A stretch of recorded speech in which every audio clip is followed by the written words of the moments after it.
Wala na raw pagkakataon si Congresswoman Annie Susano na ipasuri sa Kamara ang hawak niyang compact flashcard.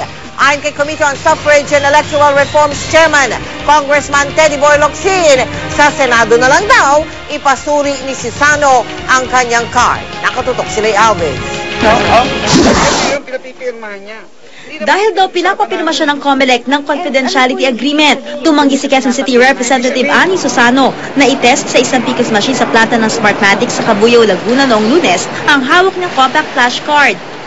It's not that I don't trust the PCOS in Cabuyao. It's just that it's a control zone.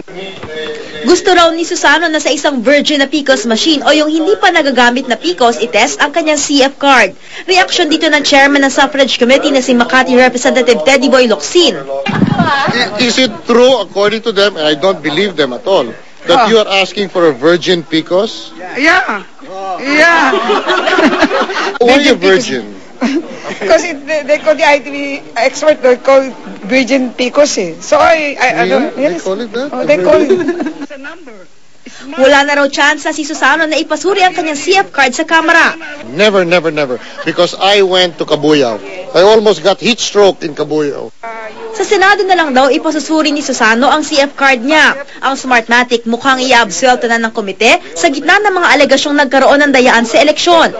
Lalo na't sa pagbisita sa Cabuyao noong Lunes, napatunayan sa inspeksyon na tumugma ang laman ng 2 sa 4 na CF card na natagpuan sa isang junk shop sa Cagayan de Oro sa tali na nakapost sa COMELEC website.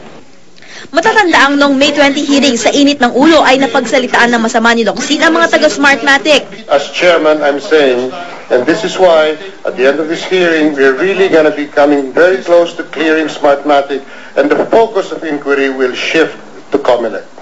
Pagkatapos ng Smartmatic, ang COMELEC naman ang gigisahin sa pagdinig bukas. Kabilang sa mga dapat ipaliwanag ng COMELEC ay ang 1,600 na compact flashcards na iniutos di umano nila na i-distribute sa buong bansa. Lay Alves, Nakatutok, 24 Oras.